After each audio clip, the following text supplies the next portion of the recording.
Welcome back to A Game of Fangs and Thorns. My name's Hannah. This is a weekly reading vlog. Now, I don't think there's anything happening this week.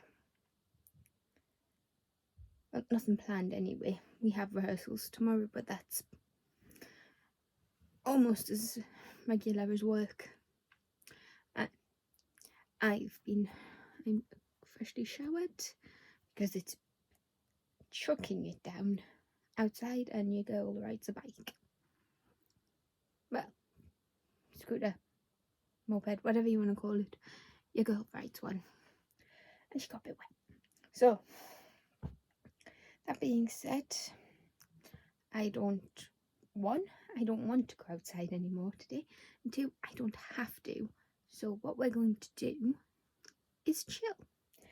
Now, in terms of crafty to do, I need to put another row on this for Crowfall, which I think got 4 stars. That was a nice read. The cross stitch is behind you, and there's no way that's finished yet. But it's coming along. So what I'll probably do is I'll probably stick an episode of Peaky Blinders on while I update this, and then depending on how I'm feeling, either put an audiobook on and work on the cross stitch for a bit. The audiobook of choice would be Beneath the Keep by Erika Johansen, which is the prequel to the Tailing series, which I kind of don't know how to explain, to be honest, because you go into it thinking it is a your typical fantasy dealing with a despotic. It's been a while since I've listened to these, but you think it's a typical fantasy where our main character, can you hear the rain? Where our main character comes of age and takes the throne back and discovers that things aren't as they seem, and it is that, but there's more to it, and I think if I just tell you what the more is, it'll spoil it. So the prequel, it is standalone, but it's set in the same world a couple of years prior to the events of Queen of the Tailing, or Return of the Tailing. I can't remember which one came first. And in this one, we seem to be following 3 characters: a fighter from the underground known as the Crash, the Crown Princess, and another character who I haven't met yet, as they come together and obviously realise that something isn't right. And I am enjoying it. I know I can't really talk too much about it. I think I'm only on like chapter 4. So it's slow going with that one because I don't listen. I listen on one time speed because I'm just getting back into it. But in terms of physical read, which I might pick up instead because I don't think I've got that much left. This is all like appendix and extras and things that I wouldn't normally read. Yeah, so I have this much left of The Stone Sky by N.K. Jemisin. This does fulfill a prompt for the Magical Readathon. The audiobook isn't down for one, but I could probably make it fit. So this is obviously the priority so far. But the 5th season, well, The Stone Sky is the conclusion to the Broken Earth trilogy, which started with The Stone Sky, which follows a variety of different perspectives in an apocalyptic world that is pretty much trying to kill them. You have your normal seasons, but then every so often you get a 5th season, which nobody can predict when or where or what, because it is extreme weather patterns that seems to last for years and has decimated the world. You have your comms, which are your groups, and in theory, being in a comm, being in a city structure with your order, your rules, and your stockpile, you are supposed to be safer than being in an uncom, which are your marauders, your raiders, your wanderers, your homeless, pretty much. but tasked with keeping the peace, although they are feared as much as they are needed, are the Oregons, which is where the magic system of this world comes in, and it's very clever. It is based on stone and tectonic plates. Now, the Oregons can sense or assess the seismic shifts, and in theory, if they are trained enough and have enough power, they can direct it into something else or stop it. But the Oregons are actually blamed for the fifth seasons, so it's a bit of a love-hate relationship. We follow different perspectives in this world, all with a different aim, and that's all I'm going to say, because I think the beauty and some of the joy of this is the fact that you don't know who all of the perspectives are, and there is a bit of a twist at the end of book 1, which I'm not going to spoil, but if you've read it, you'll probably know what I mean. So that's all I'm going to say, and obviously I can't speak too in depth about this one because spoilers for books 1 and 2. But I can say that things are starting to come to a head. I think things are building up, and where I stopped, we were getting that past perspective, which I'm very intrigued about. Nobody tell me who or what it is, please. But yeah, that's the plans for this week. So I have might make myself a coffee. Well, make myself a coffee, then pick up the blanket and start doing some crafty bits.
Wednesday,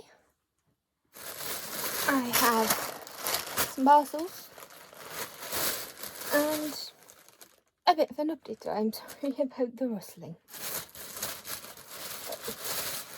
I shall do this first because this is a 2-in-1. I'm nearly finished the Stone Sky. I have like 20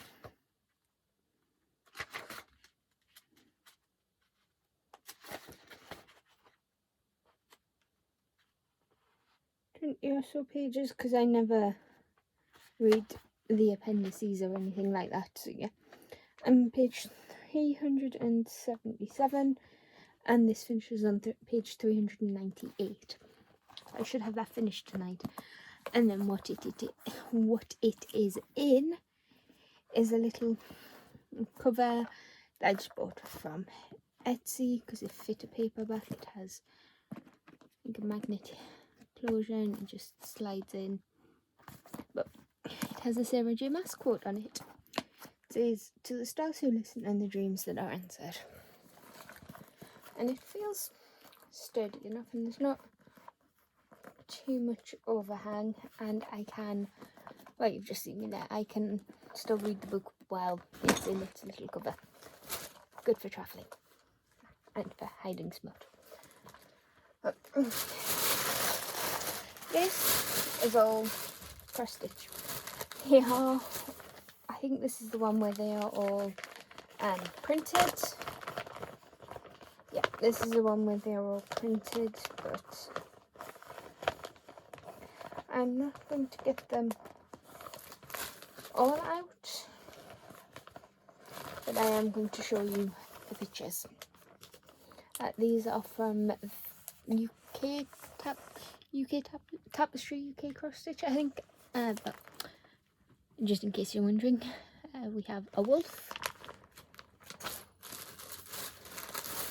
We have a Jack Skellington.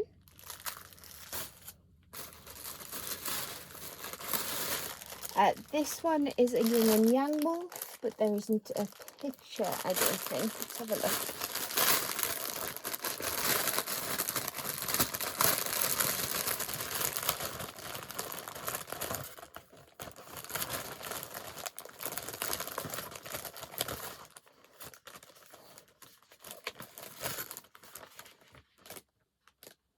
Oh, that's very blotchy, that one. I don't use these, and I prefer to use the just the printed canvas, but I can see the picture there.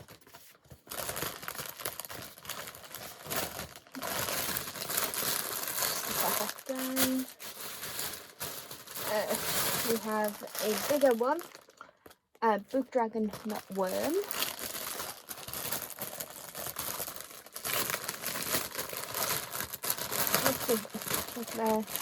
Lots of actually green.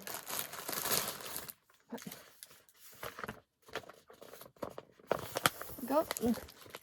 Here's our little picture.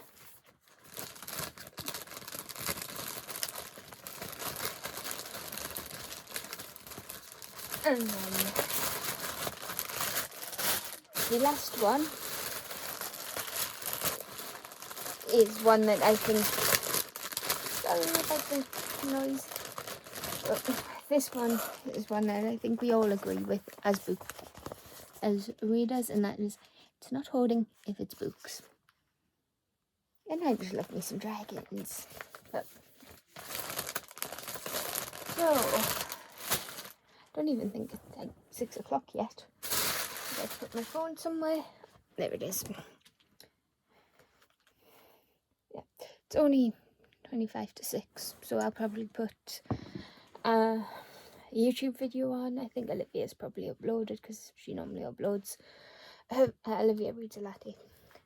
She normally uploads her videos, her vlogs on a Tuesday. I'm normally at rehearsal on Tuesdays, so I can't watch them when she uploads them unless rehearsal's not on. But we have that. Now for a not so fun update. Your girl is in pain, so she's just going to chill and read.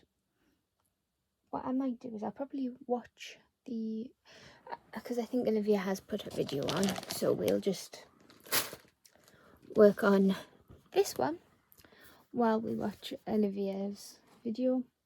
It's coming along. You can start to see the shape, but we will watch Olivia's video while we cross stitch, I think, and then we will just read or audiobook depending on how I feel. That sounds like a plan.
that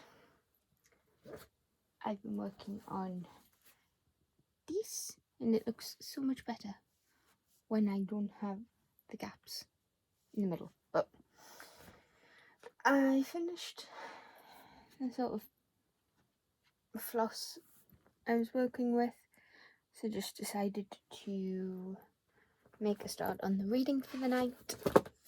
And I did finish The Stone Sky by N.K. Jemisin. And guys, this wasn't it.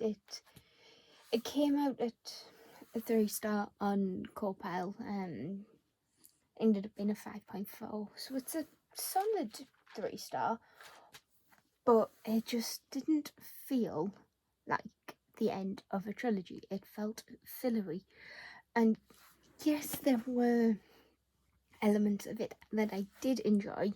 Our character's development, the way the story comes together, even some of the writing choices, excuse me. It was interesting, and as a whole, I think the trilogy does work. It is okay. It just didn't give me that 5-star vibe. Well, you saw how long it's taken me to read this.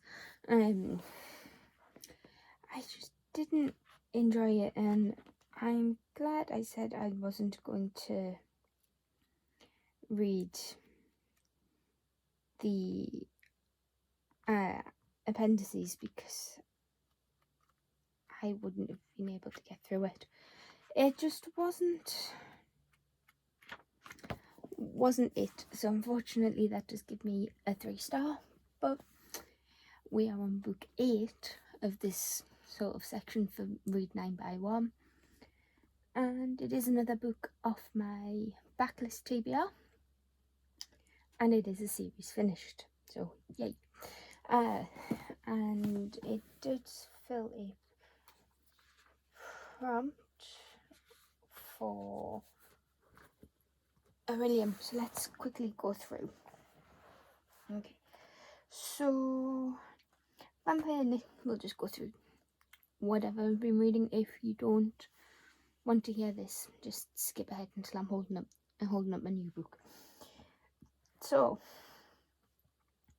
we've read The Vampire Knitting Club, which for the Impling Summoning Challenge, which is like a little extra, that meets the prompt start at night.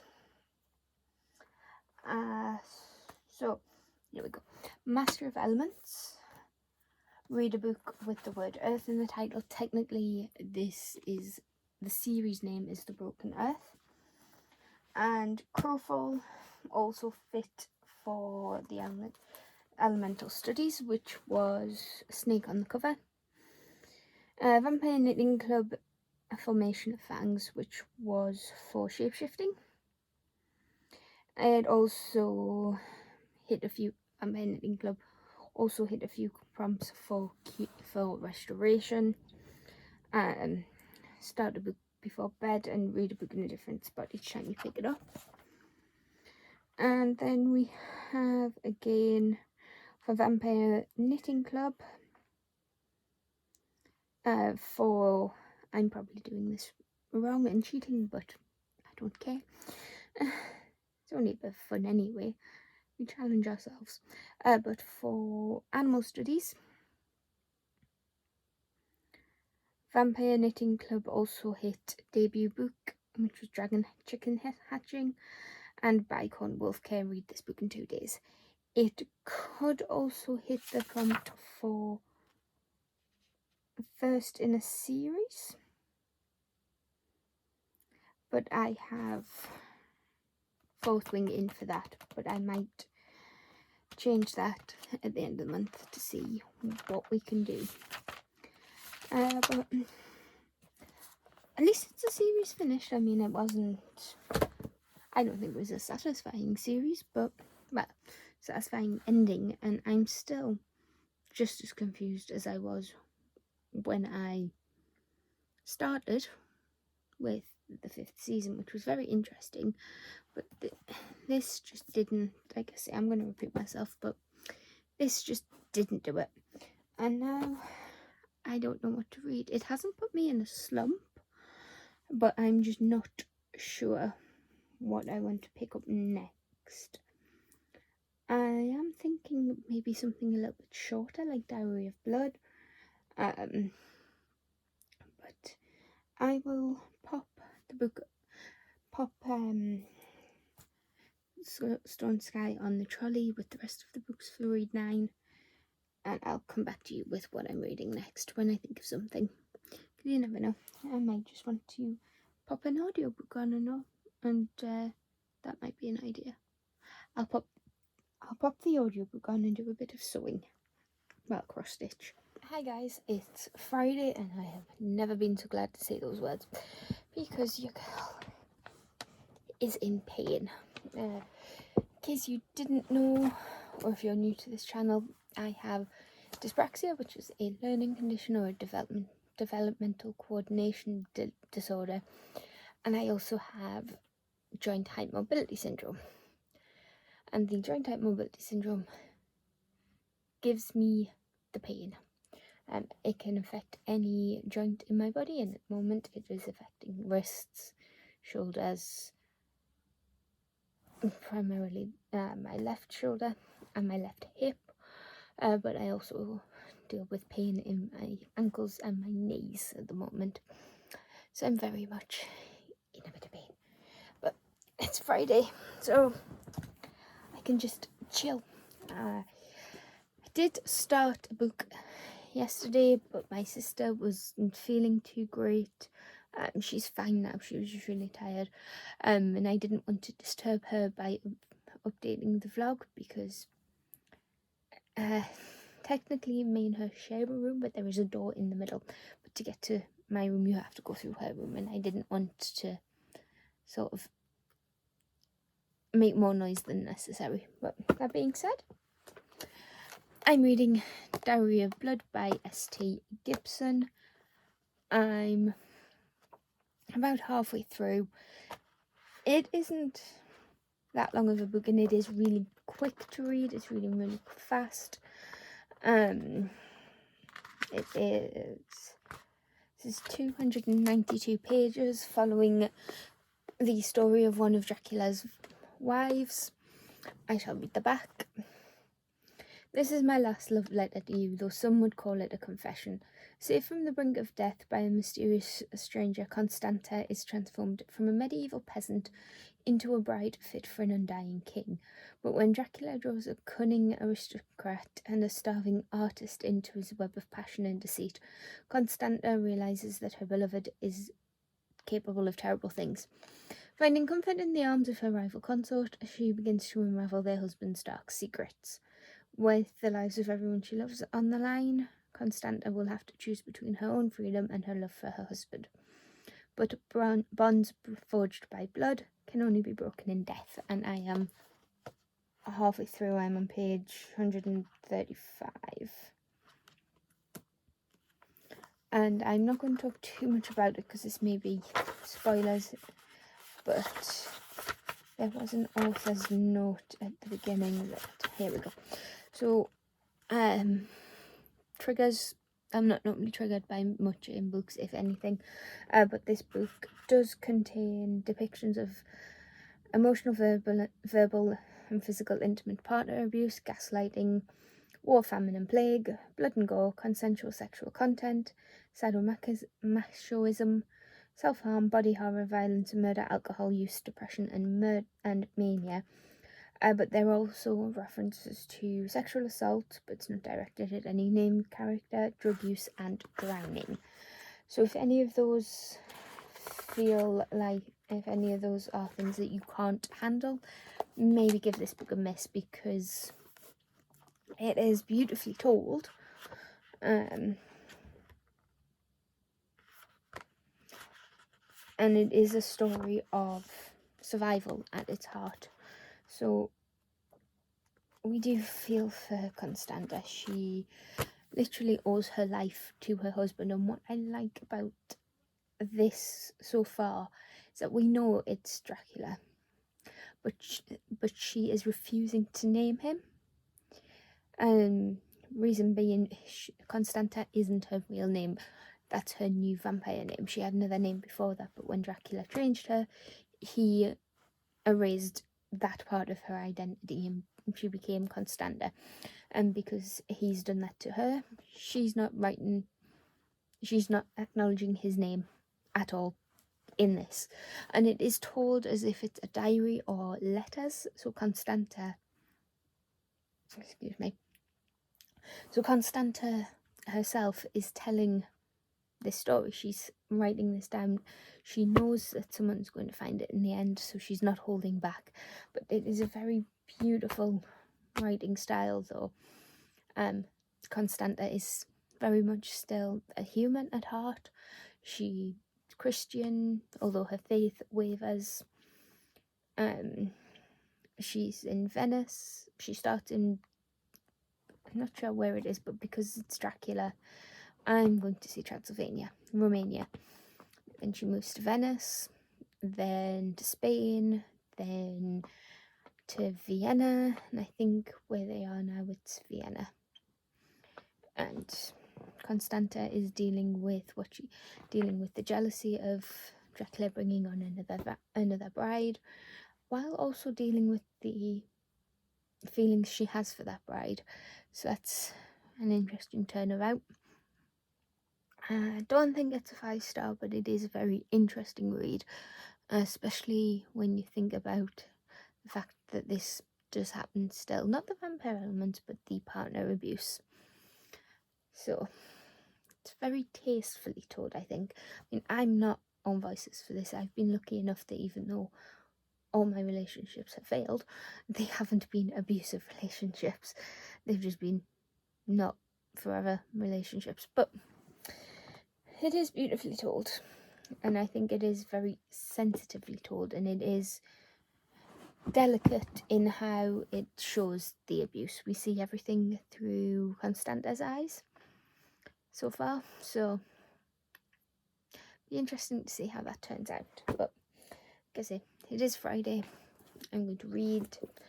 I do have the big blanket to update, and I do want to get another square or two of the Disney crochet one done, but I can do that tomorrow. What else do I tell you?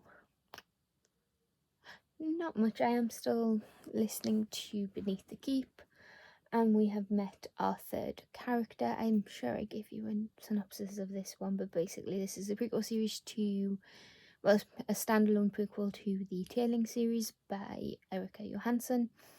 I'm listening to this on audio. I'm just listening at 1x speed, and it's a story within the keep. It seems to be delving down into the gut, which is the criminal underbelly, in the middle of a drought, and I'm not sure what I can tell you and what I can't tell you because obviously it's a prequel.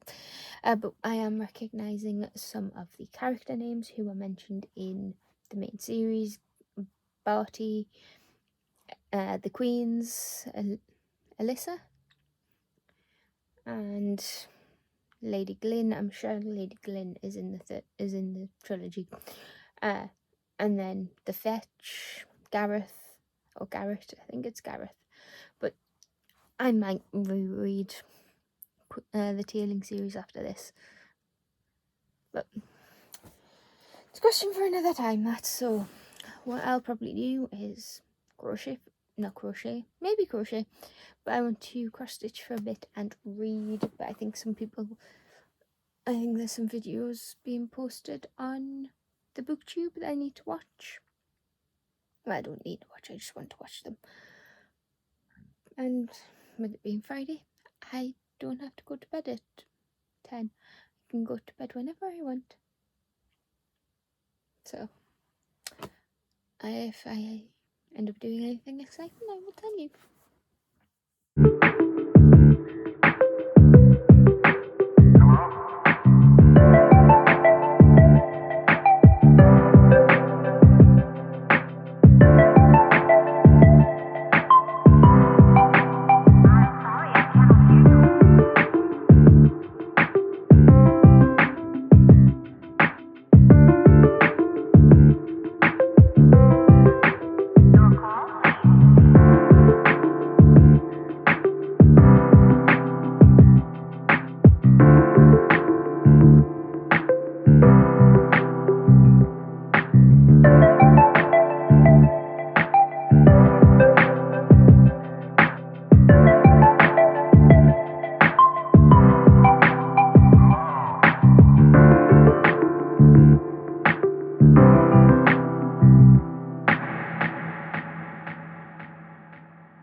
finished A Dowry of Blood by S.T. Gibson, and I can't believe that it is only 20 to 9.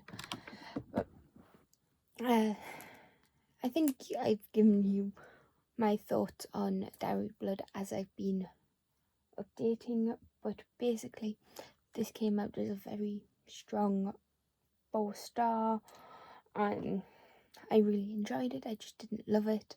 I loved and hated Dracula in the same breath, because as the reader we can see that he is being really manipulative, he's being controlling, he gaslights his spouses. I don't really want to call Alexei a bride, because Alexei identifies as male, but anyway, I did enjoy that aspect of it, and I'm really surprised that I liked that as much as I did. I mean, it's been a while since I've read a book in 2 sittings.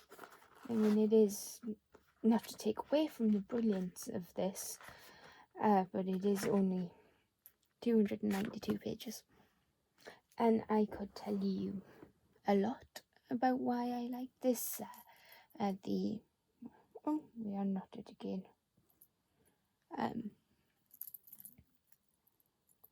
But I find it really hard to talk about books that I really like without spoiling them. But I think what I really enjoyed about this one is because of the... I'm going to have to be very careful how I phrase this, I think. But because of the elements of partner abuse, gaslighting, those were the ones that I noticed. The manipulation, that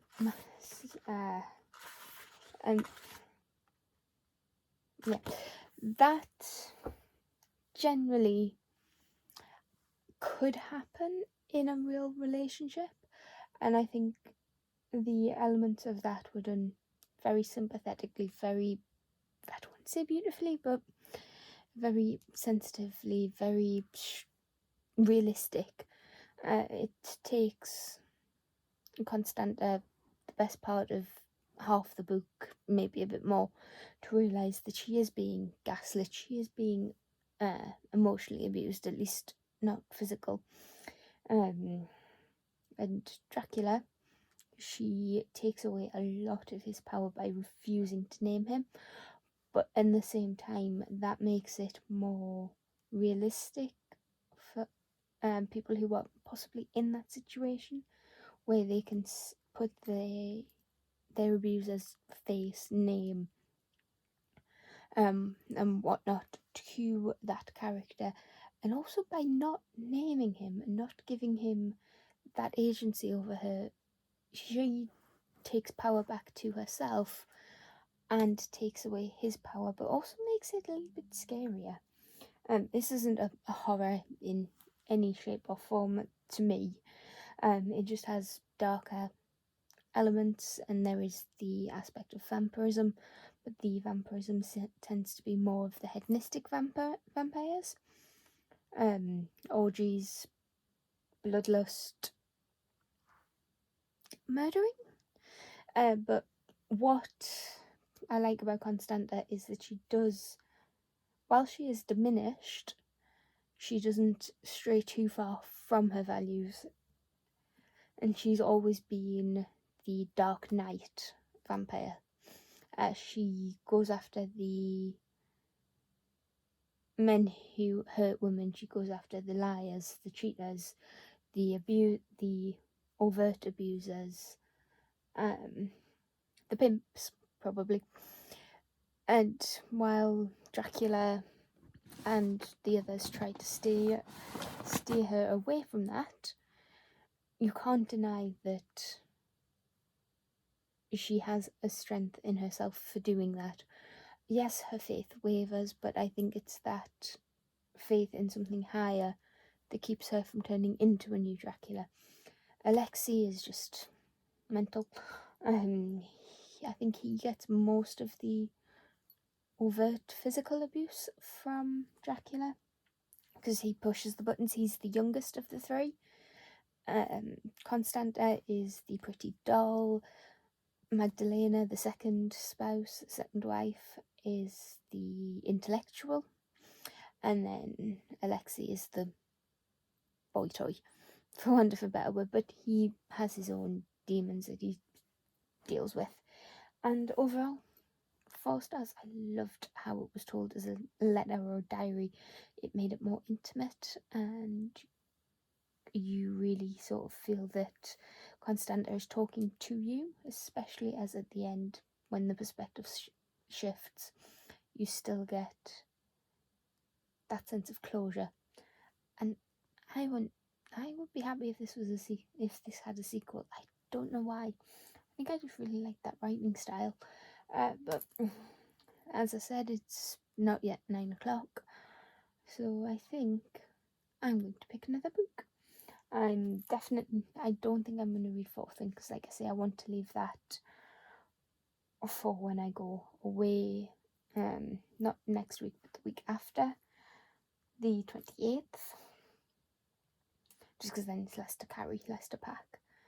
So I think what I might read, because that was quite a heavy book, don't really have anything fun, unless I use The Gentleman's Guide to Vice and Virtue. I think that could be quite a fun storyline. I'll give you a proper synopsis when I can be bothered to go get the book. But as I understand it, we follow Percy, who is on his grand tour of Europe, and he gets himself involved in some skirmishes, some scrapes, and he has also got a thing for his best friend. And I have heard that there is an epileptic character or a seizure disorder mentioned in this one as well. Now, I mentioned earlier, well, about 5 minutes ago for you guys, but I mentioned in an earlier update that I do have a chronic health condition. It isn't epilepsy, but it is always interesting to me to see how other conditions are portrayed in media. For that, I think that's one of the reasons why I was very interested in 4th Wing, because our main character has something that modern day readers and the real world are characterizing as Ehlers-Danlos syndrome, and it is thought that my benign, even though it's not benign, the joint height mobility syndrome that I have is related to that Ehlers-Danlos. There was a point when I actually thought I had Ehlers-Danlos, which is a story for another time, but back on track, because we're rambling now. So yeah, I'm going to read The Gentleman's Guide to Vice and Virtue, because after that I have the journal here.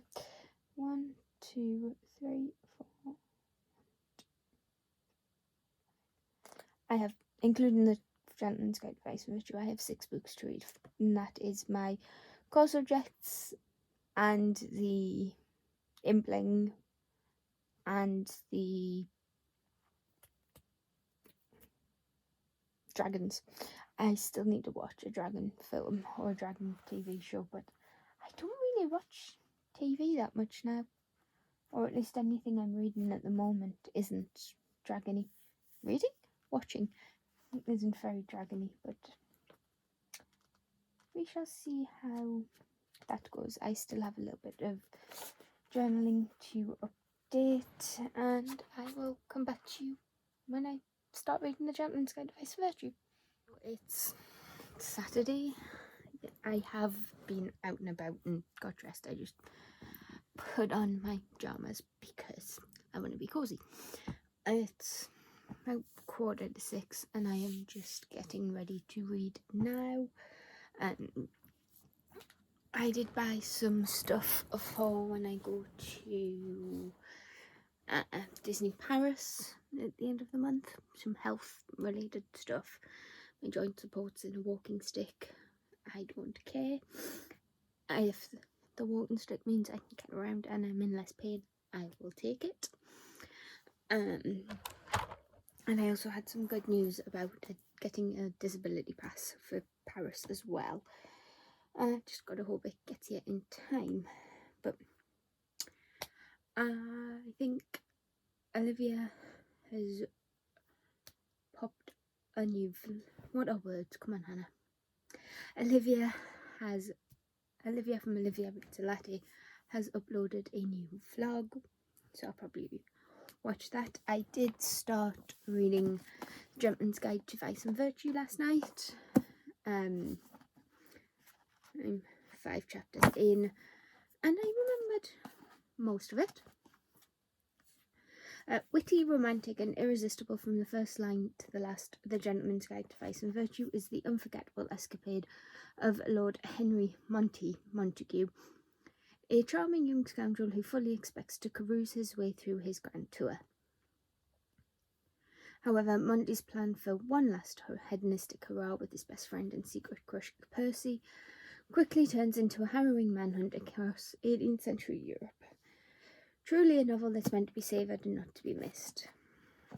And I think it's okay so far.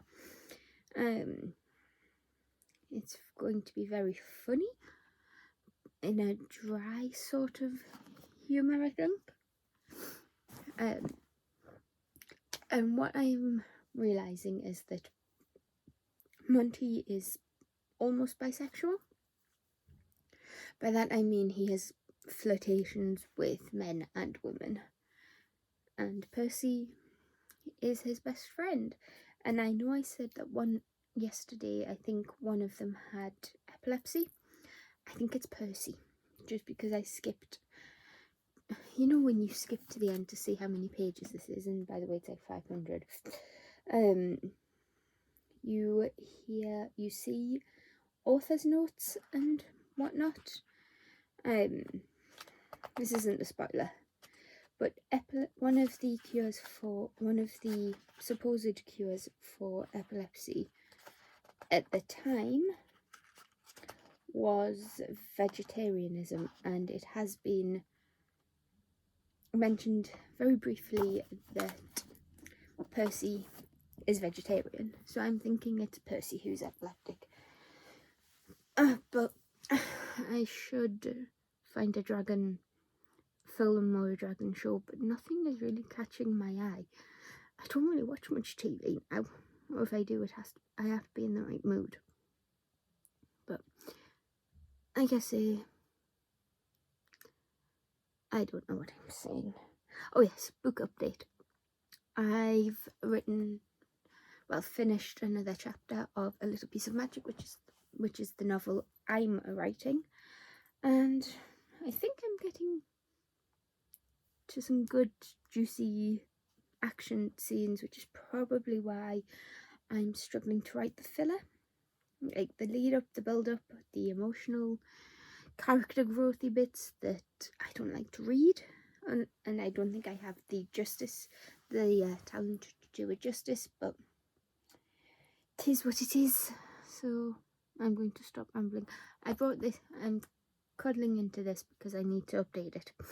I think I need to do 2 rows, so we'll just stick some YouTube on and do some crafting, I think. So Sunday, just popping in to close out the vlog. I've read a little bit more actually. I'm on page 200, which is I'm about to start chapter 13 of The Gentleman's Guide to Vice and Virtue, and it is fun. It's not brilliant, but it's fun. Our characters have been involved in theft, and now they're on an international manhunt. And Percy has told Henry about the epilepsy because he has had no choice. And from what we know of Henry's character, I don't blame him. But like I say, I'm just popping in to close out this vlog. Next week will be the same Monday to Friday, Monday to Sunday. Then the week after I'm on holidays. I'm not sure what I'm doing, but I will keep you updated. And with that, give this video a like if you like it, and hit that subscribe button if you want to see this, talk about these, and I'll see you in the next one. Bye.